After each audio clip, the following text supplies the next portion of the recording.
Well, good afternoon. Thank you for joining us this afternoon. My name is Laura Lombard. I am the head of Kansas Global. We're an organization in Kansas that helps companies that are interested in exporting abroad. Today, we're exploring export and investment opportunities for Kansas companies in Hong Kong and the Greater Bay region in Asia. Hong Kong is the region's leading financial hub. It's ranked third in the World Bank's Ease of Doing Business and offers a secure and dynamic environment for businesses desiring to do business in Asia. Just for some housekeeping before we get officially started today, during the webinar, we will have an official question and answer at the end of the session. However, if you do feel like you have a pressing question that you would like to ask one of the panelists before the end of the webinar, please just raise your hand virtually in order to do so, and I will call upon you as I see those come in. We would love to have this be more of a discussion and a fluid conversation over the course of this next hour. So again, please feel free to ask questions as you have them. Today we have a really dynamic panel ranging from the Hong Kong Development Trade Council, a representative from the Kansas Department of Commerce, and we have a Kansas company that is doing business within the region, BG Products Incorporated. I would like to begin today by having each of the panelists provide an introduction of themselves. They'll have about a minute to 2 minutes to again tell them about their backgrounds within this region, and then also, of course, about their company. Winchell, would you like to get started today? Sure. Well, first of all, on behalf of the Hong Kong Trade Development Council, I'd like to thank all the audience for joining the webinar, and also a special thanks to Laura and the Kansas Global Trade for hosting the event. Now, the Hong Kong Trade Development Council, or HKTDC in short, is a statutory organization established in the 60s to help Hong Kong external trade. With 50+ offices around the world, including 3 in the US. We help US companies to do business with Hong Kong, and more importantly, do business with the region via Hong Kong. So what do? So we organize many physical and virtual trade exhibitions and conferences. Many of them are the largest of their kind in the world. We also organize other events such as trade mission, business matching meetings, and others to facilitate both trade and investment between Hong Kong and international market. And also, lastly, I want to take this opportunity to introduce my colleague, Bridget Lee. She will later on update the audience on what are some of the programs that we can help Kansas company. Great, thank you, Winchell. Okay. April, would you like to introduce yourself?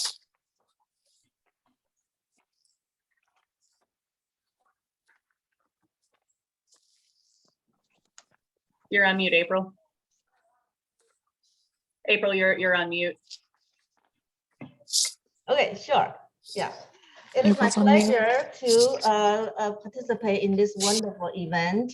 And this event is talking about Hong Kong and what Hong Kong can bring business to Kansas. So for me, my name is April Chiang. I work with Kansas Department of Commerce. Kansas Department of Commerce is the state government entity, also is the highest ranking economic development organization in the state. And Kansas Department of Commerce has several divisions, and one of them is international division, and that is the division I work with. Our international division help out Kansas company do exporting into worldwide, and also invite foreign investment into Kansas. On top of that, we also do foreign affairs with worldwide. So my region on the foreign affair will be focused on Greater China region, that is China, Hong Kong, and Taiwan. So I'm very happy and excited about this subject. I'm here to share the information I know, and the more is I would like to learn, because this is such a, at the frontier, it's the frontier region of the world. Hong Kong, and China. So I'm very happy to be part of this event, and I will be happy to learn more. Thank you. Wonderful. And last but not least, Aidan, would you like to introduce yourself and your company? Thank you, Laura. I'm the Vice President and Managing Director for our international business, which essentially means sales and brand development outside of North America, the United States in particular.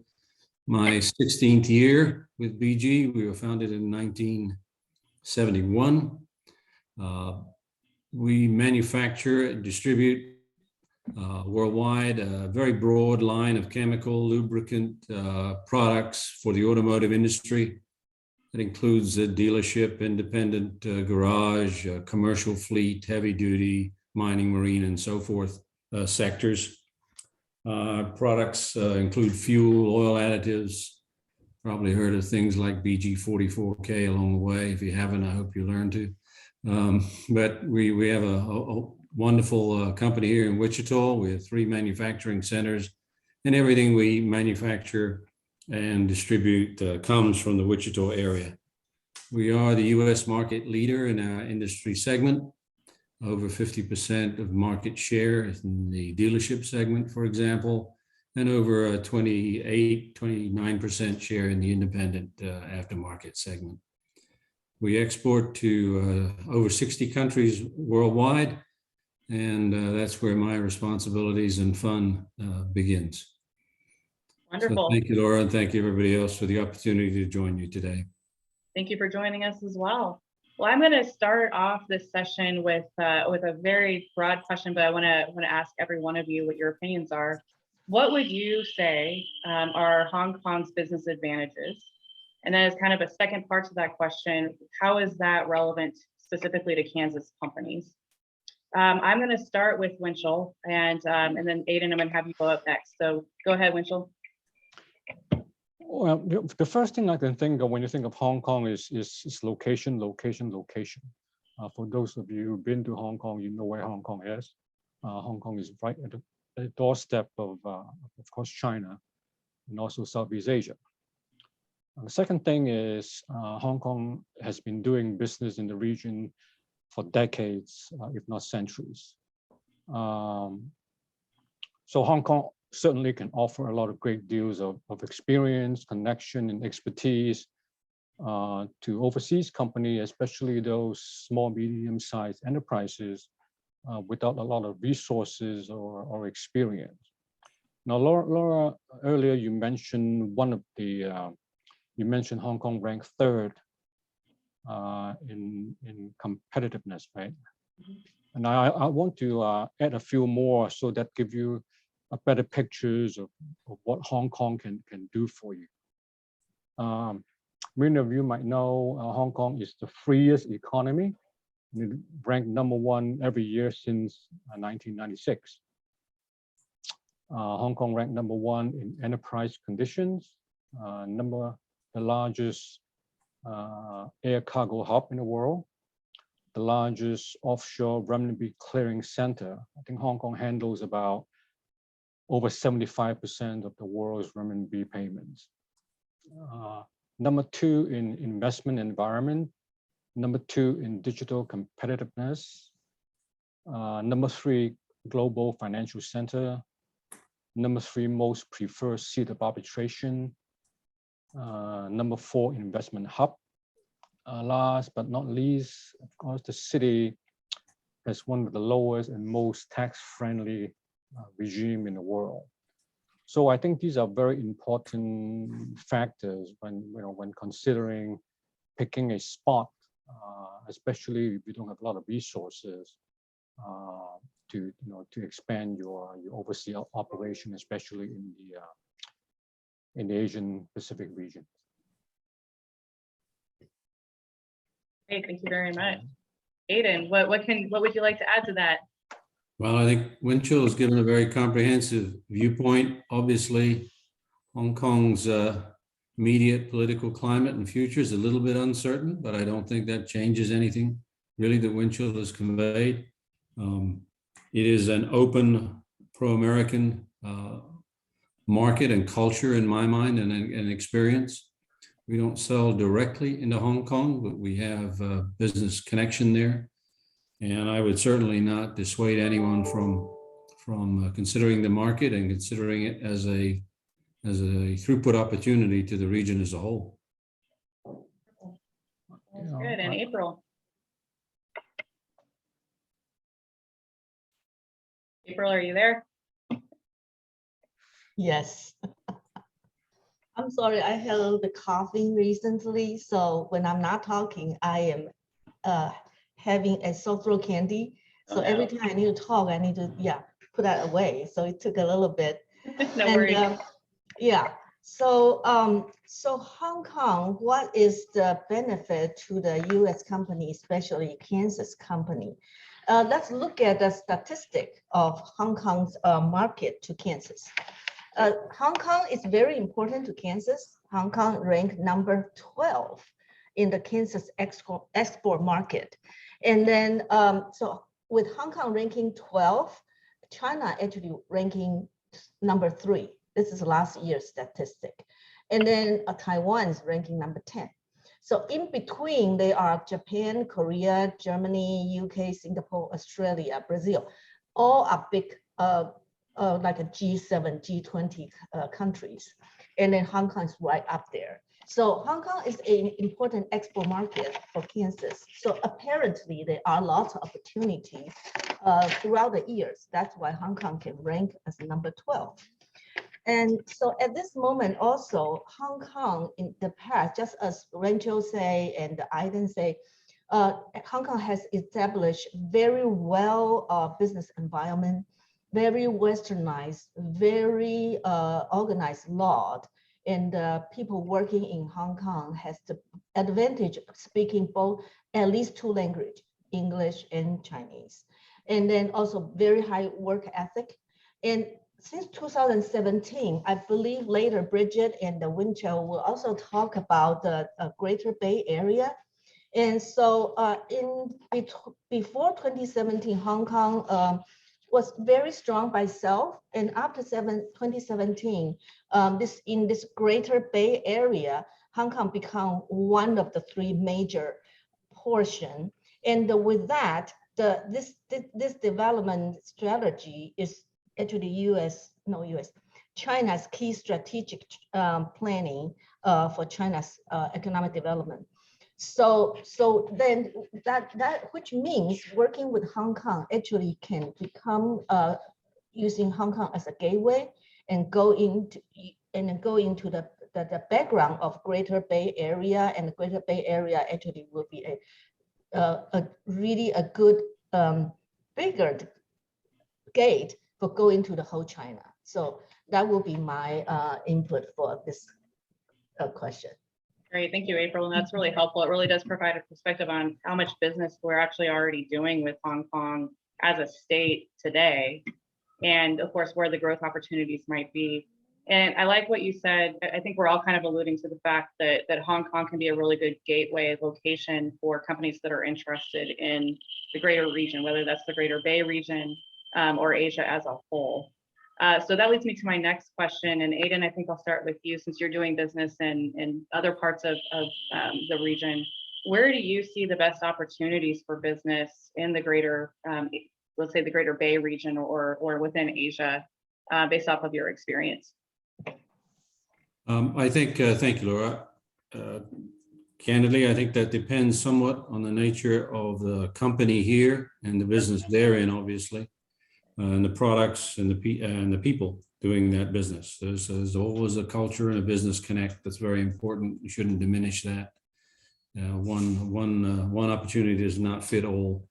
Right. But I think to Winchell and April's earlier comments, this is a dynamic, marketplace that is going to continue to grow and expand. So whether you're looking at Vietnam or the Philippines or China's future, I think the region has tremendous current and future potential. It's hard to argue that it is, as April said, the future expansion point for a great part of the world. I think that's very, very true. It's not necessarily always easy to do business there, but we'll get to that later. I'm sure of it. For us, certainly some of the markets that have been particularly fruitful in recent years for us, new expansions have included Vietnam, Philippines, Taiwan. China has been an up and down experience for us. I think I'll get a chance to talk a little bit about that later. But Malaysia and Indonesia, I think, are real opportunities. I think people overlook Indonesia more than they should. I really think a shining star is Vietnam. Sounds good. Thank you, Aidan. You're welcome. Winchell, how about for you? Where do you see the most opportunities, kind of maybe through Hong Kong and or into the greater region, or just in general in the greater region? Well, April was just mentioning about the Greater Bay, what the full name is, the Guangdong, Hong Kong, Macau, Greater Bay Area. This is certainly one of the hotspots or growing, regions in that area. And also, Aidan was mentioning, some countries in Southeast Asia. So I think another hotspot,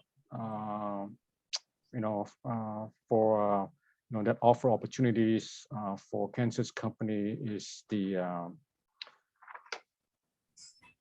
full name is Regional Comprehensive Economic Cooperation, RCEP. I'm sure Aidan is looking into it. It's basically the largest free trade blocks in the world now. I think with like 10 country plus, or 5 country plus the 10 country ASEAN countries.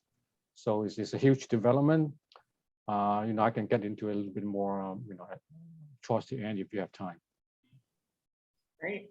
That sounds good. And April, can you kind of reiterate some of the Asia countries that you mentioned were top sellers for Kansas, and anything else you would like to add to, in terms of where the state is seeing opportunities for Kansas companies in the region? Let me start from here. Let me start with what will be the business opportunity for Kansas company to go into that either Hong Kong or Greater Bay Area, and they use that as the stepping stone or gate go into China market or the Southeast Asia market. And so the Greater Bay Area, as Winchell said, include of 2 special administration region of Hong Kong and Macau, and 9 municipal cities, which is Guangzhou, Shenzhen, Zhuhai, Fushan, Huizhou, Dongguan, Zhongshan, Xiamen, and Zhaoqing. Each of these cities has its own specialty. For example, Guangzhou is the top 5 city of the in China. And then Hong Kong is specialized in finance. Macau is specialized in entertainment. Zhuhai is leisure, and Shenzhen is high tech. And Zhongshan is home appliance, and the Fushan is furniture. And the Dongguan is high-end manufacturing, and the Huizhou is energy. All of these, Kansas definitely has business that in these categories. So in the future, I think we can even go deeper about the business connection, and then to see if Kansas business can actually work directly with all these industry in this cities. And then, so in order to, now it's talking about our role. And so our role is to help Kansas company to exporting. And how do we help? We actually provide financial assistance for company for their own export effort.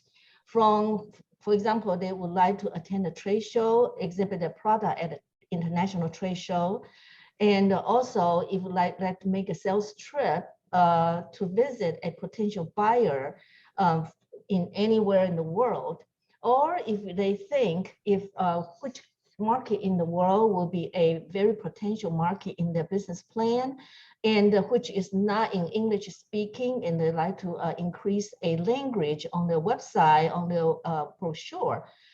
Kansas Department of Commerce International Division has money to help out for company to do any of these export. So the two, actually we have three. One is for KISAP, Kansas International Trade Show Assistance Program. The other one is KITMAP, KITMAP, Kansas International Trade Marketing Assistance Program. And then we'll also handle the federal level STEP program. All these programs can be bundled to use for per each company. So later, if we have time, I can go into more detail. But however, just remember one thing: we, Kansas Department of Commerce International Division, we have some budget to help our Kansas company to exporting. Great, thank you, April. That's very useful information. I really appreciate you sharing that with us. I'm going to go to a question just for Winchell. Although I say that, but if either of you have something to add to this question, please feel free to do so. Winchell, where would you say Hong Kong fits currently with China's overall development? What are the opportunities for Hong Kong with China, and again, how can Kansas companies maybe capitalize on that? Yeah, of course, you know, a lot of people have heard about this term, one country, two system. So, you know, Hong Kong is a city, part of China, but we have a completely different business environment. I can go into a little bit more detail later on. But for decades, you know, Hong Kong has been a gateway for international companies to do business with China. Right? So that's our value for decades. But in the last 10, 15 years, it had also become a gateway for Chinese company to trade with and invest in the world. About half of China's outbound investment go through Hong Kong. Now, over half of the company listed in the Hong Kong exchange are mainland-based companies. So Hong Kong has become more of a financial, logistic, trade, marketing, and service hub, not only for overseas company, but increasingly for Chinese company. Some of you might not know, Hong Kong is the most services-oriented economy in the world. 94% of our GDP is involved in services, in the services sector. So that's what's that pretty much wrap up our our relationship within China's development. And of course, China is our largest export market. So we are very closely tied together.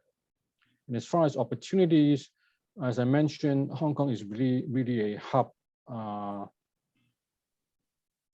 Just to give you an example, for those tennis fans, Rafa Nadal, you all know who he is. He's setting up a tennis center, the first one outside of Spain, in Asia. That's in Hong Kong. Why? Well, not so much of our domestic market. Our domestic market is very small. The reason behind it is really our connection with a much bigger market, which is mainland China, and also in the other part of Asia, especially Southeast Asia. So. I would imagine too, because of Hong Kong's British roots, in a sense too, that for companies looking into Hong Kong, it's more culturally oriented to a Western market in a sense, comparatively to China. That's definitely the reason, and also is our legal regime. We have a common law system, which is very similar to the U.S. Many other European, even Asian countries. Great. Okay. Aidan, I'm going to come to you and ask more of a question about your experiences within the greater region. Can you talk a little bit about your experience or any recommendations you would have for Kansas companies that might be looking to expand into China and Southeast Asia? Yeah, I'm very happy to do that, Laura. Thank you. Just adding also to Winchell's comment there, I think any business looking at this region and particularly looking at China-Hong Kong connection, at some point, no matter how small or big the company is, you have to wrestle with the question of doing business with China versus doing business in China. So, the context of going through Hong Kong for a lot of things, as Winchell is very, very well articulated, is something else to think about in terms of China mainland business. But departing from that thought, from the BG experience, my own experience, I would definitely recommend that any Kansas company give serious consideration to doing business in this region. I mean, some of the basics are obvious. The customer base is enormous. The sales opportunities are enormous. They're continuing to grow. In many, many ways, they're becoming more and more open in spite of what may be going on politically now in the world. It's a great place to develop your brand and network, and it has lots of opportunities. I do think at a very practical level, and we've learned this through successes and failures, like everybody, you have to do your homework. You certainly do not need to be shy in asking for help, whether that comes through Kansas or through national federal centers, through colleagues in the state who've gone there and tried and succeed, and some failed. And we've had a mixture of both. So I think before anyone jumps into this enormous pool of opportunity, some thought and homework, I think, is prudent. Certainly in our business and the way we go to market, the idea of having a local partner is critical. Even in the concept of doing business in a country rather than with local partners for lots of reasons, is something that I think should be very seriously considered. Many of the failures, in fact, that we've seen or learned about really come from believing that you can enter into a culture that may be quite different and business practices that may be quite different and do business exactly the same as you do at home, and overcome all of the barriers instantly. Just not practical. I mean, this is an hour-long meeting, but there's a litany of those practical examples. Be happy to share at any time. But so look, considering a local partner, a solid one, takes time. It takes a lot of intuition as well, and I think that's very important. I think there are some markets that are potentially in the region possibly easier than others. Again, it depends on the nature of the business and the people operating, running that business. But from our experience, again, speaking specifically from BG's experience, even though it took us 2 years by our own choosing to enter the Vietnam market, relatively easy to do business there. Same with the Philippines, Taiwan, Indonesia in many ways also. Other markets are much slower, harder to develop. Japan, you've really got to be around in Japan a long time before that homogeneous market will accept you. We very much enjoy the opportunities there, but that's not a quick turnaround business opportunity. If it's a fast buck, so to speak, Japan's probably not the place to go. I would echo that probably too with Malaysia and to a lesser degree, Thailand. Other markets may have huge opportunities, but they have considerable barriers. The obvious ones in the region are China and India. Winchell mentioned rule of law. That's not exactly the same on the China mainland as it is in Hong Kong, let alone how it is in North America or in Europe. So that's a very big consideration as you think about those opportunities. China also has a tremendous amount of opportunities, but you really got to be there and work within that business culture. It is changing dramatically under administration of the last decade, and some of those changes are very good, but they're coming along a little slowly. So there's some hard lessons to do there. India has an enormous population and people look to it, but they also should look to why people pull out of India. It's no particular disregard for the country at all. We're happy to be in India. We've had great success and some real challenges, but corruption in business is ever present, and it's a challenge to go to that marketplace. So as you look at all of the market opportunities, whether Asia Pacific broadly or just in this sort of hub area, I really think you have to look at the fit for the individual business and the people, but also your thoughts of how long you want to invest, what you're willing to invest in capital up front, the need for a partner. And some markets are just easier to get your feet wet. If the very first time you're going, China and India are probably not the places to try. If you're very experienced, you're very seasoned and very strong business, of course, there are going to be other resources that are well beyond a company like BG Products. So hopefully that offers some insight. I would say that all of those markets are, in my opinion, pro-American products and pro-American business. And I'd say that to any Kansas company. I don't think you'll find reluctance to entertain American-made. I think most have growth upsides for the future, some very significant growth upside. Some of the things may not make us comfortable from a pure business standpoint. There's terrific growth opportunity. All will very likely easily do business in US dollars. I think Winchell can probably talk to that. Not everybody wants to receive payment in renminbi or whatever.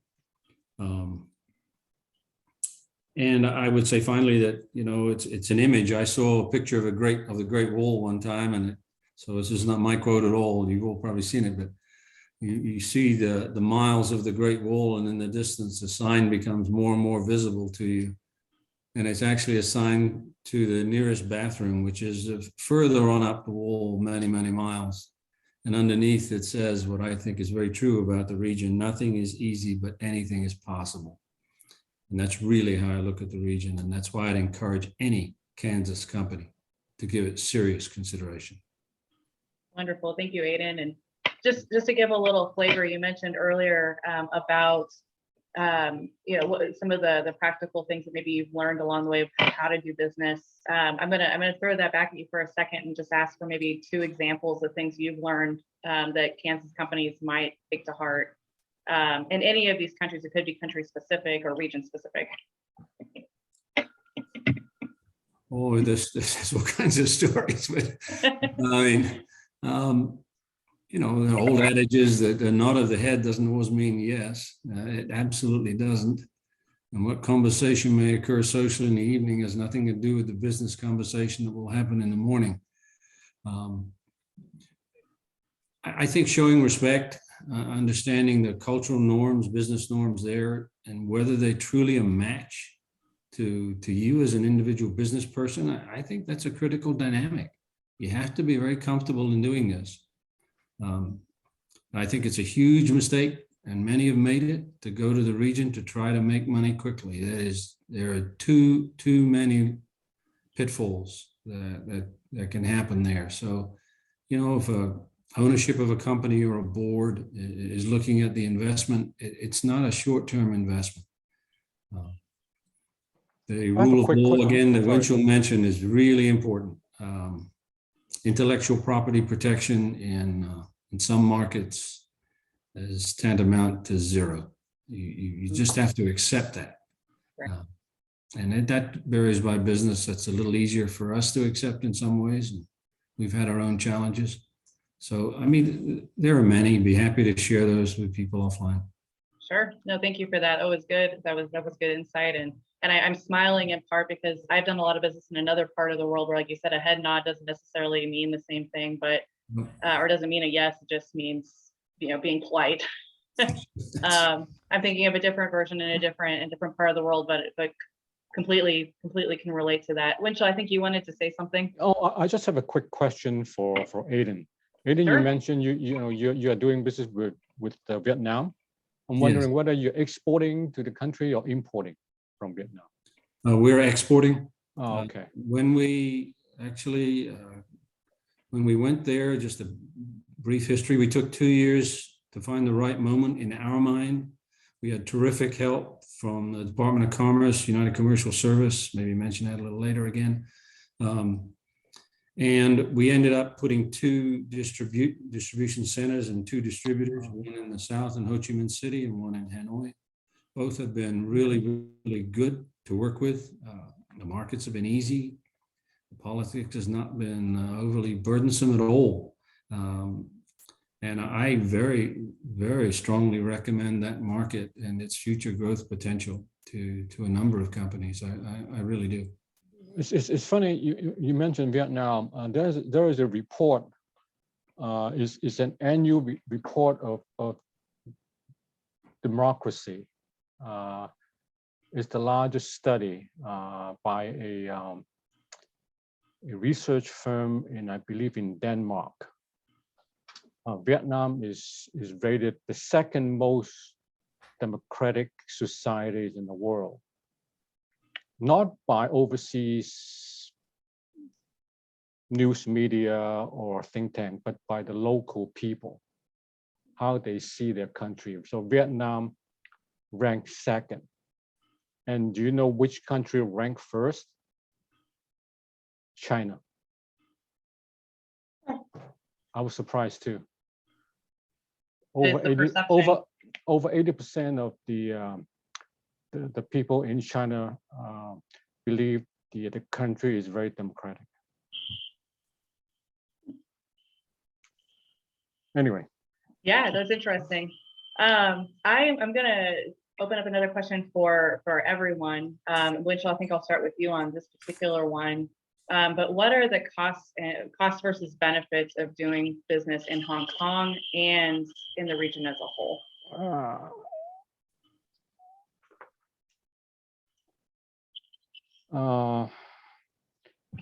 It really depends on your business.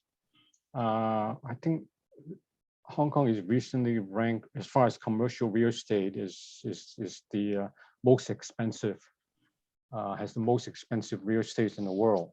Mm-hmm. So certainly, for low value added type of industry, Hong Kong doesn't make sense.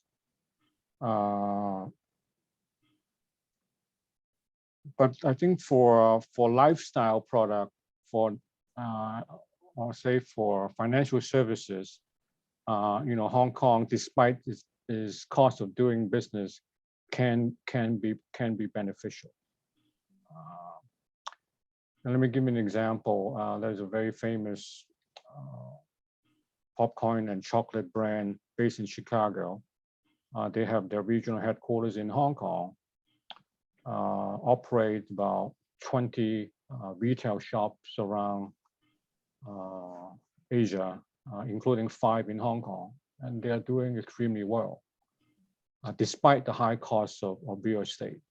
So it really depends on the business, and you really have to do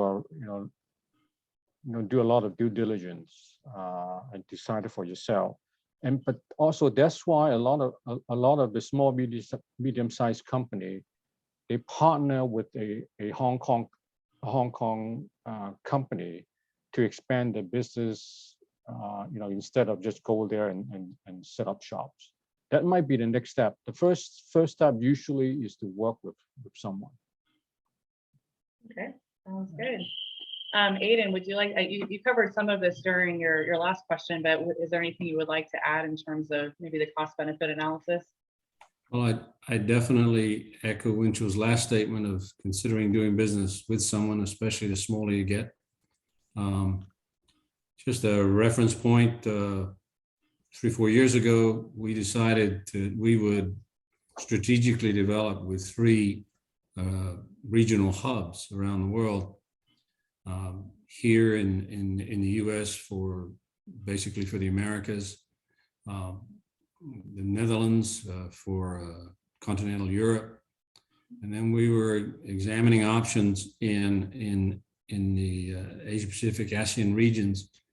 And we looked at a lot of factors, including logistics costs, because one of the things we were looking at was obviously bringing goods to a hub and then putting those in a free trade zone, do business in that country, and then ship out to the region as a business a strategy for us. Hong Kong, Singapore, Bangkok, Shanghai, others, we looked at several. And Hong Kong was a very expensive option in that. We ended up electing Shanghai, which has some real advantages, but it's also because we have an office there and we're doing business, a small, wholly owned foreign enterprise. But, I just think doing that kind of homework, getting that kind of help, reaching out to people like Winchell and April and other agencies and companies is a wise thing. Especially for small to mid-sized businesses, Hong Kong is not cheap. Sounds good. I am going to ask a question for Bridget, as mentioned at the beginning of the session. Bridget, can you talk a little bit about the practical help that Hong Kong Trade Development Council can provide Kansas companies that are interested in going into the region? Yes, thank you very much, Laura. So for US companies that are looking to sell to Asia and China, Hong Kong is an ideal place to start. It's very easy to do business there, as you have already heard from Winchell. And for those of you may not be aware of this, but we have the largest population of Americans. We have about 80,000 Americans that are living, studying, and working in Hong Kong. So it is a very business-friendly business-friendly city for companies that are looking to sell to Asia and China. What the Hong Kong Trade Development Council has a portfolio of resources and programs that are available to exporters and importers. But for exporters, we would like to tell you a little bit more about our portfolio of trade shows and conferences. We have over 36 trade shows that take place in Hong Kong, and some of them are the largest in the world, and most of them are the largest in Asia. For companies, for Kansas exporters, it is very easy to take part in the Hong Kong Trade Development Council trade shows. We now have a hybrid format, which means there is a physical trade show and there's an online trade show. So you can always sign up and showcase your products and services at one of our trade shows. Please contact my office for more information or contact me for more details. We have a website that you can get more information on. It is hktdc.com, and there you will get access to a database of buyers and sellers from not just Hong Kong, but also China and also the rest of Asia. It is a very deep and useful database. So here are two great resources for you to take advantage of. And like I said before, we are not very far away from Kansas. We are in Chicago. You can please reach out to us via email. You can contact either myself or Winchell for more information and details. Thank you very much. Great, thank you, Bridget. At this point, I have some additional questions I can ask myself, but I wanted to provide the opportunity for anyone else on the call who might have a burning question that they'd like to ask any of our panelists. So I'll give a moment to open that up to everyone else. Oh, April, go ahead. Yeah. So actually, I'd like to reflect a little bit about your last question about the cost and the benefit of going into China or the Greater Bay Area. Yep. And I think that cost and benefit, it's just similar to any foreign market a company need to prepare. And then to summarize what Aidan said, it's basically a commitment. It's a commitment of learning the culture, learning the rule, learning the trade habit, and then just spend time. understand the market, understand your partner. And when Aidan said it's better if you kind of new, maybe go explore other market first, and then come to Greater China region when you are a little bit more seasoned and more experienced. And I would say, I totally agree. Cannot agree more. The experience in the seasoned part, to my observation, actually it's not about business. And it's really about the cultural shock. I feel an experience in the seasoned business can absorb the cultural shock better, and then can turn around and understand how to deal with it, and still can move forward. And instead of, if it's very young, new exporter, the cultural shock may totally turn the idea off. And actually, that could be a loss for the company. And for example, recently I work with a company that is a Topeka-based company. If you are, if computer is handy for you, right? Yeah, you're right in front of computer. The company is called Plainscraft. Plainscraft. It's a Topeka-based company, and their product's so unique. It's an art. Their product is a wagon, but it's not for transportation. It's for hospitality. So it's a beautiful fine art woodwork and built into a wagon. And the wagon can be put in someone's backyard if the backyard is big enough, or for entertainment or resort or hotel that has a, maybe it's by the beach and there's a whole backyard by the beach, or in a big grass land. And then, so this can be this wagon is totally for that kind of entertainment function. And it starts selling very well to Mexico and Canada. And recently they got an inquiry from Hong Kong. It's a huge Hong Kong hotel chain, and perfect buyer, perfect. They understand how to use this company's wagon. However, the company does come across several barriers. That is like how to ship the wagon over. And then because a lot of wood work, so it's a lot of anti-fungus, anti-bug situation need to handle. So that actually become not so-called barrier, but it's something new for the company they need to learn. It's very different from when they export to Canada or Mexico. So this is just something as an example. I was just talking to them yesterday. And so something like a company that takes a commitment. For example, this company, if they want to pursue this Hong Kong business order, it takes commitment for them to put into the cost, to understand the logistic, and then the payment, and how should they make the quotation. On top of that, that's so many details on the logistic needs. So this is just an example. So Thank you, April. Yeah, I appreciate that. thank Yeah. you. Let me again open it up to anyone who might have a question, or if any of the panelists have an additional insight they'd like to provide that we haven't covered today about doing business in Hong Kong or the greater region.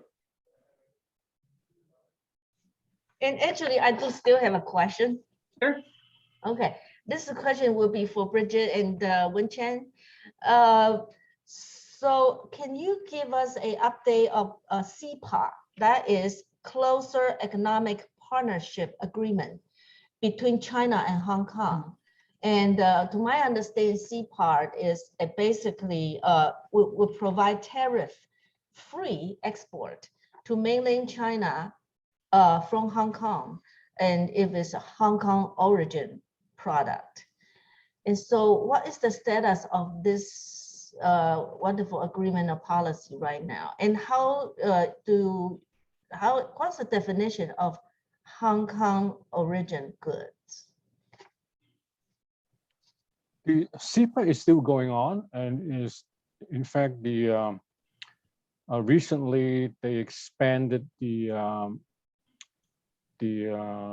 preferential treatment from product to now cover services. But I don't have the answer for you in terms of what exactly constitute a Hong Kong product. I would suspect more than 50% of the content has to be from Hong Kong. Right? So I would have to send you some more information. But many, I'll give you an example. I think UPS, I think have been taking advantage of this arrangement for many years. So they get special treatment when they do business in China, of course, through their setup in Hong Kong. So they would consider a Hong Kong company. So if you set up a company in Hong Kong, then you become a Hong Kong company, and then you enjoy the duty-free treatment when you enter China. It's very, very similar to any free trade agreement, but of course, since Hong Kong is not a sovereign country, we can only call it a special arrangement. Great. Sounds good. Thank you. Good Aidan, information. it is good information. Aidan, I'm going to ask you one last question before we sign off, and that is, what have you found helpful in terms of additional resources for getting into to new markets, whether that's maybe a government program or, like you said, what resources might companies look at that would make their life a little easier getting into a new market? Sure. I mean, I tend to think along two channels there. The first, April Winchell mentioned, very simple, is Department of Commerce, U.S. Commercial Service, that assists small to mid-sized businesses in particular, not exclusively, but particularly in market research. We've used that. They've very helped us scope out a market, do some background research. They have great specialists in many markets. Partner searches, and there's different ways of pursuing that inexpensively. To identify potential partners, you have to be a little patient, a little understanding. We've had great success in those, and sometimes you come up with 20, 30 options, and there's really not a great match. But I would say more than half the time, it's a terrific resource, and the people are very, very helpful. Problem solving is another outreach to embassies, Department of Commerce. I mean, without going into detail, I've had embassy and DOC staff sit with me in Russia while I confronted people gray marketing. I mean, that's, believe me, that wasn't very pleasant, but it worked out okay. Dealing with intellectual property issues in China. So these resources on that channel, whether federal, state agency or not, I think are there, and they're sometimes greatly overlooked. I'm helping a colleague with a very small business here in Kansas right now consider exporting what I think is a terrific product that they have, and introduced him into this channel. And local DOC, AJ Anderson, especially here in Wichita, has been terrific. So I think those resources are there. They're abundant. They're open. April spoke to them. I wish more people would make use of them. We have. Unabashedly and shamelessly, I would add, made use of those, and thank you for that. The other is sometimes the one that people are reluctant to do, and it's just reach out to other people who've gone there. Just, go down Laura's, as we used to call it, Rolodex, and say, hey, who else has been helped, and who else has gone there and succeeded and failed, and what lessons can you learn? I found most colleagues privately very willing to share, and there's always ways of helping. So Kansas is a fantastic state in that regard, and I think it's very easy. We're a relatively small community, whether we're very large companies or we're small to mid-sized like us. So looking to those agencies and then looking to individuals, greatly overlooked. Spending a few months just doing that can really, really benefit an individual and a company. Wonderful. Thank you, Aidan. And I would be remiss as the head of Kansas Global in not saying that We also have a program that we do through the city of Wichita that allows relatively new to market exporters to have the cost of our services to help in some of the same that Aidan mentioned in terms of market research and distributor searches or partner searches through the city. So if that's something for Wichita companies in particular that are interested, we'd be happy to talk about it as well. But I will leave it at that today. I really want to thank our panelists. I think we've covered a lot within a fairly short amount of time in terms of why Hong Kong and why the greater region. So we'll look forward to sharing this for anyone who has participated on this webinar today. We will be sharing the link to this as we recorded it, so you can reference it back at a later date. And other than that, I'm pleased to see everybody on the call today and look forward to seeing everyone on future webinars. Thanks so much. Thank you, Laura. Thank you all. Thank you. Take care now. Thank you all. Thank you. Thank you. Very nice. Bye.